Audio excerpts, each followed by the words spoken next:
Hello friends, SLJ ಚಾನಲ್ಗೆ ಸ್ವಾಗತ. ಇವತ್ತು ವರ್ಕಿಂಗ್ ಡೇ ವ್ಲಾಗ್ ಮಾಡ್ತಾ ಇದ್ದೀನಿ. ಏನಂತ ಹೇಳಿದ್ರೆ ಬೆಳಗ್ಗೆ ಎದ್ದ ತಕ್ಷಣವೇ ನಾನಿವಾಗ ನಂದು ಆಫ್ಟರ್ನೂನ್ ಶಿಫ್ಟ್ ಇರೋದ್ರಿಂದ ನಾನು ಲೇಟಾಗಿ ಹೇಳ್ತಾ ಇದ್ದೀನಿ ಇವಾಗ. ಹಾಗಾಗಿ ಎದ್ದ ತಕ್ಷಣವೇ ನಾನು ಜೀರಿಗೆ ನೀರನ್ನ ಕುಡಿತೀನಿ ಮಲಾಸನದಲ್ಲಿ ಕೂತ್ಕೊಂಡು. ಆಮೇಲೆ ಇವತ್ತು ಏನು ಮಾಡಿದೆ ಅಂದರೆ ನಿಮಗೆಲ್ಲ ತೋರಿಸೋಣ, ಸ್ವಲ್ಪ ಏನೋ ಬೆಳಗ್ಗೆ ಎದ್ದು ಸ್ವಲ್ಪ ಎಕ್ಸಸೈಸ್ ಅದೆಲ್ಲ ಮಾಡ್ತಾಳೆ ಅಂತ ಅಂದ್ಕೋಬೇಕಂತ ಹೇಳಿ ಏನೋ ಮಾಡೋಕ್ಕೆ ಹೋಗ್ಬಿಟ್ಟೆ. ಅದು ನನಗೆ ಮಾಡೋದು ಗೊತ್ತಿಲ್ಲ. ಡಂಬಲ್ಸ್ ತೊಗೊಂಡು ಗಿಸಿಂದ ಎತ್ತಕ್ಕೆ ಹೋದೆ. ಆಮೇಲೆ ಕೈ ಬೇನ್ ಬರೋಕ್ಕೆ ಸ್ಟಾರ್ಟ್ ಆಯಿತು. ಅಯ್ಯೋಯ್ಯೋ ಇನ್ನಿದು ಮಾಡೋದು ಬೇಡ ಅಂತ ಹೇಳಿ ಮತ್ತೆ ರಿಟರ್ನ್ ಹೋಗಿ ಇಡೋಕ್ಕೆ ಹೋದೆ. ಏನಾಗುತ್ತೆ ಅಂತ ಹೇಳಿದ್ರೆ ಒಂದ್ಸರಿ ಸ್ವಲ್ಪ ಓವರ್ ಆ್ಯಕ್ಟಿಂಗ್ ಮಾಡಿಬಿಡ್ತೀನಿ. ನೈಟೆಲ್ಲ ಕಾಳುಗಳು ನೆನೆ ಹಾಕಿದ್ದೆ. ಬೆಳಗ್ಗೆ ಎದ್ದ ತಕ್ಷಣವೇ ಆ ಕಾಳುಗಳನ್ನೆಲ್ಲ ಮಾಡ್ಕೋಕ್ಕೆ ಪ್ರಿಪೇರ್ ಮಾಡಿದೆ. ಸ್ವಲ್ಪ ಆಲಿವ್ ಆಯಿಲ್ ಹಾಕಿ ಕಾಳುಗಳನ್ನೆಲ್ಲ ಹಾಕಿ ಸ್ವಲ್ಪ ಪೆಪ್ಪರ್ ಹಾಕಿ ಸಾಲ್ಟ್ ಹಾಕಿ ಫ್ರೈ ಮಾಡಿಕೊಂಡು ತಿಂತೀನಿ ಯಾವಾಗಲೂ ನಾನು. ಅಂದರೆ ನನಗೆ ಕಾಳು ತಿನ್ನಬೇಕಂದ್ರೆ ನನಗೆ ಮಸಾಲ ಪದಾರ್ಥ ಎಲ್ಲ ತುಂಬ ಇಷ್ಟ ಆಗಲ್ಲ ಬೆಳಗ್ಗೆ ತಿನ್ನೋಕ್ಕೆ. ಹಾಗಾಗಿ ಮಸಾಲ ಪದಾರ್ಥಗಳನ್ನ ಜಾಸ್ತಿ ನಾನು ತಿನ್ನೋಲ್ಲ. ಸ್ವಲ್ಪ ಪೆಪ್ಪರ್ ಹಾಕಿ ಸಾಲ್ಟ್ ಹಾಕಿ ಫ್ರೈ ಮಾಡಿಕೊಂಡು ತಿಂತೇನೆ. ಹಾಗೆ ಏನಂತ ಹೇಳಿದ್ರೆ ನಾನು ಯಾವಾಗಲೂ ಮಾರ್ನಿಂಗ್ ಎದ್ದ ತಕ್ಷಣವೇ ಬಿಸಿನೀರು ಕುಡಿದ್ಬಿಟ್ಟು ನಾನು 1 ಅವರ್ ಬಿಟ್ಟ ಮೇಲೆ ಫ್ಯಾಟ್ ಇರೋವಂಥ ಫುಡ್ ಇಂಟೇಕ್ ಮಾಡೋದು. ಯಾಕಂದರೆ ಶುಗರ್ ಸ್ಪೈಕ್ ಆಗೋದು ಮತ್ತು ಗ್ಯಾಸ್ಟ್ರಿಕ್ ಆಗೋದು ಇದೆಲ್ಲ ಆಗಲ್ಲ, ಲೋ ಬಿ ಪಿ ಆಗೋದು ಇದೆಲ್ಲ ಆಗಲ್ಲ. ಹಾಗಾಗಿ ನಾನೇನು ಮಾಡ್ತೀನಿ ಅಂದರೆ ಯಾವಾಗಲೂ ಫ್ಯಾಟ್ನ ಕನ್ಸ್ಯೂಮ್ ಮಾಡ್ತೀನಿ. ಫುಲ್ಲು ಡೇ ಆ್ಯಕ್ಟಿವ್ ಆಗಿರ್ತೀನಿ. ನಾನು ಯಾವಾಗ ಫ್ಯಾಟ್ ತೊಗೋತೀನಿ ಬೆಳಗ್ಗೆ ಸ್ವಲ್ಪ ಫ್ಯಾಟು ಬೆಳಗ್ಗೆ ಕಾರ್ಬ್ಸ್ ಎಲ್ಲ ತೊಗೊಳ್ಳಲ್ಲ. ದೋಸೆ, ಇಡ್ಲಿ, ಚಪಾತಿ ಈ ಥರ ಪದಾರ್ಥಗಳನ್ನ ತೊಗೊಳ್ಳಲ್ಲ. ಸ್ವಲ್ಪ ಫ್ಯಾಟ್ ಇರೋವಂಥ ಐಟಮ್ ನಾನು ತೊಗೊಳ್ಳೋದು. ಏನೂ ಇಲ್ಲ ಅಂತ ಹೇಳಿದ್ರೆ 1 ಸ್ಪೂನು ಕೊಕೊನಟ್ ಆಯಿಲ್ ಆದರೂ ತೊಗೋಬೋದು. ಅದಾದಮೇಲೆ ನಾನೇನು ಮಾಡಿಬಿಟ್ಟಿದ್ದೀನಿ ಅಂತ ಹೇಳಿದರೆ ಮಾವಿನಣ್ಣು ಜಾಸ್ತಿ ತಿಂದುಬಿಟ್ಟಿದ್ದೀನಿ. ಹಾಗಾಗಿ ಅದರ ಪ್ರಭಾವದಿಂದ ಫುಲ್ಲು ಫೇಸ್ಗೆ ಪಿಂಪಲ್ ಆಗೋಕ್ಕೆ ಸ್ಟಾರ್ಟ್ ಆಗಿಬಿಟ್ಟಿತ್ತು. ತುಂಬ ಪೇನ್ ಇರ್ತಿತ್ತು. ತಿಂದಿರೋದು ಅದು ಆನಂದದಿಂದ ತಿಂದೆ, ಆಮೇಲೆ ಪೇನಿಂದ ಅನುಭವಿಸ್ಬೇಕಾಯ್ತು. ಹಾಗಾಯಿತು. ಅಣ್ಣ ಮ್ಯಾರಥಾನ್ ಓಡ್ತಾನೆ ಅಣ್ಣ. ಹಾಗಾಗಿ ಅವನಿಗೆ ಸಿಕ್ಕಿದ್ದು ಪಲ್ಸು ಚೆಕ್ ಮಾಡೋದು ರಿಂಗ್ ಸಿಕ್ಕಿತ್ತಂತೆ. ಅದನ್ನ ತೋರಿಸ್ತಾ ಇದ್ದೆ. ನನಗೆ ತುಂಬ ಕ್ಯೂರಿಯಾಸಿಟಿಯಿಂದ ಕೇಳ್ತಾ ಇದ್ದೆ ಯಾವ ಥರ ಏನಣ್ಣ ಮಾಡೋದು, ಅದನ್ನ ಹೇಗೆ ಚಾರ್ಜಿಗೆ ಹಾಕೋದು ಏನು, ಫಸ್ಟ್ ಟೈಮ್ ನಾನು ನೋಡ್ತಾ ಇರೋದಂತ ಹೇಳ್ತಾ ಇದ್ದೆ. ಅದನ್ನ ಜಸ್ಟು ಬೆರಳಿಗೆ ಹಾಕ್ಕೊಂಡ್ರೆ ಸಾಕಂತೆ. ಅದಾದಮೇಲೆ ಡ್ಯೂಟಿಗೆ ಹೊರಟೆ ನಾನು. ಡ್ಯೂಟಿಗೆ ಹೊರಟಾಗ ಕಾಯ್ತಾ ಇದ್ದ ಸುಬ್ಬಣ್ಣ ಹೋದ್ಮೇಲೆ ನೋಡಿ ಎಷ್ಟು ನೀಟಾಗಿ ಕೂತ್ಕೊಂಡಿದ್ದಾನೆ, ಕಳ್ಳನ ಥರ ಹೀಗೆ ನೋಡಿಕೊಂಡು. ಅಷ್ಟು ಚೆನ್ನಾಗಿ ಕೂತಿದ್ದ, ಅಷ್ಟೇ ಚೆನ್ನಾಗಿ ಗ್ರೂಮಿಂಗ್ ಮಾಡಿಸ್ಕೊತಾ ಇದ್ದ.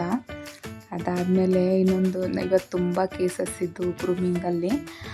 ಗ್ರೂಮರನ್ನು ತುಂಬ ಕಮ್ಮಿ ಜನ ಇದ್ವಿ. ಆಗ ಕೆಲವು ಸಿಜ್ಜುಗಳು ಏನು ಮಾಡ್ತವೆ ಅಂತ ಹೇಳಿದ್ರೆ ಏನೋ ಭಯದಿಂದ ಏನೋ ಮಾಡಿಬಿಡ್ತಾರೆ ಅಂತಂದು ಕಪ್ಪಗೆ ಕಳ್ಳರ ಥರ ಕೂತ್ಬಿಡ್ತಾರೆ. ಆದರೆ ಕೆಲವೊಂದು ಇರ್ತವೆ, ನಾನೇ ರಾಜ ನೀವೇನು ನಿಮ್ದೇನು ಅಂತೇಳಿ ಎಲ್ಲರನ್ನ ಕಚ್ಚಾಕ್ಬಿಡ್ತವೆ. ಹಾಗಿದ್ದಾಗ ಸ್ವಲ್ಪ ಟೆನ್ಷನ್ ಆಗ್ತದೆ ಮತ್ತು ತುಂಬ ಕಚ್ಕೋತವೆ, ಅದೆಲ್ಲ ಆಗ್ತದೆ. ಬಟ್ ಈ ಥರದ್ದು ಬಂದೆ ಅಂತ ಫುಲ್ಲು ಸ್ಟೈಲಿಶ್ ಆಗಿ ಮಾಡಿಬಿಡ್ತೀವಿ. ಅಂದರೆ ಬ್ರೀಡಿನ ಶಕ್ತಿ. ಯಾಕಂದರೆ ಗೋಲ್ಡನ್ ರೆಟ್ರೀವರು, ರಾಟ್ ವಿಲ್ಲರು ಅವೆಲ್ಲ ಫಸ್ಟು ಗುರ್ರ ಅಂತವೆ, ರಿಯಾಕ್ಷನ್ ಮಾಡ್ತವೆ ಅವೆಲ್ಲ. ಇವು ಸಿಜ್ಜುಗಳು ಗುರುಗಿರ ಅಂತವೆ. ಬಟ್ ಆದರೆ ಇವು ಸಡನ್ಲಿ ಕಚ್ಚೋದೇ ಜಾಸ್ತಿ ಟೈಮಲ್ಲಿ. ಜಾಸ್ತಿ ಟೈಮ್ ನೀವು ನೋಡಿ ಸಡನ್ಲಿ ಕಚ್ಚುತ್ತೆ ಸಿಜ್ಜುಗಳು. ಆದರೆ ಅವು ಗುರು ಅಂತ ಫಸ್ಟ್ ನಾ ಕಚ್ತಾ ಇದ್ದೀನಿ ಅಂತ ಹೇಳ್ಬಿಟ್ಟು ಕಚ್ತವೆ. ಹಾಗೇನೆ ಚೆನ್ನಾಗಿ ರೆಡಿ ಆದ, ಇನ್ನು ಹೊರಡ್ಬೇಕಂತ ಹೇಳಿ ಅವ್ರ ಅಪ್ಪ ಅಮ್ಮಗೆ ಕಾಯ್ತಾ ಇದ್ದ. ಅಲ್ಲಿಂದ ಇಲ್ಲಿಗೆ ಫುಲ್ ಖುಷಿಯಾಗಿ ತಿರುಗಾಡ್ತಾ ಇದ್ದ. ಅದಾದಮೇಲೆ ಇನ್ನೊಬ್ಬ ಸುಬ್ಬಣ್ಣ ವೇಟ್ ಮಾಡ್ತಾ ಇದ್ದ. ಇವನಿಗೆ ಬಂದು ಸ್ವಲ್ಪ ಇಯರ್ ಇನ್ಫೆಕ್ಷನ್ ಎಲ್ಲ ಆಗಿತ್ತು. ಹಾಗಾಗಿ ಕಿವಿ ಹತ್ರ ಸ್ವಲ್ಪ ಜಾಸ್ತಿ ತೆಗೀರಿ ಕೂದಲು ಅಂತ ಹೇಳಿದರು. ಹಾಗಾಗಿ ಟ್ರಿಮ್ ಮಾಡ್ತಾಯಿದ್ರು. ಇದಕ್ಕೆ ಜಾಸ್ತಿನೇ ಹಾಗೆ ಅಲ್ಲಿ ಕಿವಿ ಹತ್ರ ತೆಗೆದ್ರೆ ಕಿವಿ ಸಿಜ್ಜುಗಳಿಗೆ ಏನಂತಂದರೆ ಇಯರ್ ಇನ್ಫೆಕ್ಷನು, ಸ್ಕಿನ್ ಇನ್ಫೆಕ್ಷನು ಜಾಸ್ತಿ ಬರೋದು. ಯಾಕಂತ ಹೇಳಿದರೆ ಕೂದಲು ಜಾಸ್ತಿ ಇರ್ತದೆ, ಚೆನ್ನಾಗಿ ಮೇಂಟೈನ್ ಮಾಡಿಲ್ಲ ಅಂತಂದರೆ ಫಂಗಲ್ ಇನ್ಫೆಕ್ಷನ್ ಜಲ್ದಿ ಬಂದುಬಿಡುತ್ತೆ ಇನ್ನೊಂದು ಡಾಗಿಂದ ಇನ್ನೊಂದು ಡಾಗ್ಗೆ. ಹಾಗಾಗಿ ಜಾಸ್ತಿ ಆ ಥರ ಬಂದಾಗ ಇವನೆಲ್ಲ ಒಳ್ಳೆಯವನೇ, ಬಟ್ ಇವನಿಗೆ ಕಾಲು ಟಚ್ ಮಾಡಬಾರ್ದು, ಹೊಟ್ಟೆ ಕೆಳಗಡೆ ಟಚ್ ಮಾಡ್ಬೋದು. ಅದೆಲ್ಲ ತುಂಬ ಕೋಪ. ಕಿವಿಗಳೆಲ್ಲ ಟಚ್ ಮಾಡಿದ್ರೆ ಭಾರಿ ಕೋಪ ಬಂದುಬಿಡುತ್ತೆ ಅವನಿಗೆ. ಹಾಗೆ ಬೇಕಿದ್ರೆ ಫೇಸ್ ಮಾಡಿ ನೋಡಿ, ಕಿವಿ ಹತ್ರ ಟಚ್ ಮಾಡ್ತಾಯಿದ್ದೀನಿ. ಕಿವಿ ಕೆಳಗಡೆ ಕೂದಲು ಕಟ್ ಮಾಡೋಕ್ಕೆ ಫುಲ್ಲು ಮೂವ್ ಮಾಡೋದು, ಮಾಡ್ತಾಯಿದ್ದ, ಎಲ್ಲ ಗುರ್ರ ಅನ್ನೋದು ಎಲ್ಲ ಮಾಡ್ದ. ಆಮೇಲೆ ನೋಮ ಅಂತ ಸ್ವಲ್ಪ ಬೆಣ್ಣೆ ಹಚ್ಚಿದ್ವಿ. ಬಂಗಾರ, ಗುಂಡು, ಮುದ್ದು, ಹಾಗೆ ಹೀಗೆ ಅಂತ ಹೇಳ್ತಾ ಹೇಳ್ತಾ ಹೇಳ್ತಾ ಗುಡ್ ಬಾಯ್, ಗುಡ್ ಗರ್ಲ್, ಗುಡ್ ಬಾಯ್, ಗುಡ್ ಗರ್ಲ್ ಅಂತ ಇವೆಲ್ಲ ಅಂದರೆ ಅಭ್ಯಾಸ ಆಗಿಬಿಟ್ಟಿದೆ ಹಾಗೆ ಹೀಗೆ ಅಂತಂದು ಮಾಡಿದ್ವಿ. ಇನ್ನೊಂದು ಕ್ಯಾಟ್ ನೋಡಿ ಇದು ಕ್ಯಾಟ್ ಅಂದರೆ ಇದು ಕ್ಯಾಟೇನಾ ಇಲ್ಲ ಗೊಂಬೆಗೆ ನಾವು ಮಾಡ್ತಾಯಿದ್ವಿ ಅನ್ನೋ ಥರ ಕೂತಿತ್ತು ನೋಡಿ, ಒಬ್ಬರು ಹಿಡ್ಕೊಂಡಿಲ್ಲ. ಆದಮೇಲೆ ನಮ್ಮ ಹಾಸ್ಪಿಟ್ಲಲ್ಲಿ ಏನಾಯ್ತು ಅಂತಂದರೆ 4 ಕಿಟನ್ಗಳು ಸಿಕ್ಕು. ಹೇಗೆ ಅಂತಂದರೆ ಹಾಸ್ಪಿಟ್ಲ್ ಓಪನ್ ಮಾಡೋಕ್ಕೆ ಅಂತ ಹೋಗಿದ್ದೀವಿ, ಅಲ್ಲಿ ಹಾಸ್ಪಿಟ್ಲ್ ಮುಂದೆ ಇಟ್ಟು ಹೋಗ್ಬಿಟ್ಟಿದ್ದಾರೆ ಯಾರೋ. ಹೌದು, ಹಾಲು ಕುಡಿದೆ ಮ್ಯಾವ್ ಮ್ಯಾವ್ ಮ್ಯಾವ್ ಅಂತ ತುಂಬ ಪರದಾಡ್ತಾಯಿದ್ವು. ಆವಾಗ ಅದಕ್ಕೆ ಡ್ರೈ ಬಾತ್ಗಳನ್ನೆಲ್ಲ ಮಾಡಿಸ್ಬಿಟ್ಟು ಹಾಲು ಕುಡಿಸ್ದೆ ನಾನು. ನಮ್ಮ ಕೊಲೀಗ್ಸ್ ಅವರೆಲ್ಲ ಸೇರಿಕೊಂಡು ಫುಲ್ಲು ಡ್ರೈ ಬಾತ್ ಅದೆಲ್ಲ ನಾನು ಮತ್ತು ಅವರೆಲ್ಲ ಸೇರ್ಕೊಂಡು ಡ್ರೈ ಬಾತ್ ಮಾಡಿ ರೆಡಿ ಮಾಡಿ ಅಡಾಪ್ಷನ್ಗೆ ಅಂತ ಗ್ರೂಪಿಗೆ ಹಾಕಿದ್ವಿ. ಗ್ರೂಪಿಗೆ ಹಾಕಿದಾಗ ಅವಕ್ಕೆ ಒಳ್ಳೆ ಮನೆ ಸಿಕ್ತು.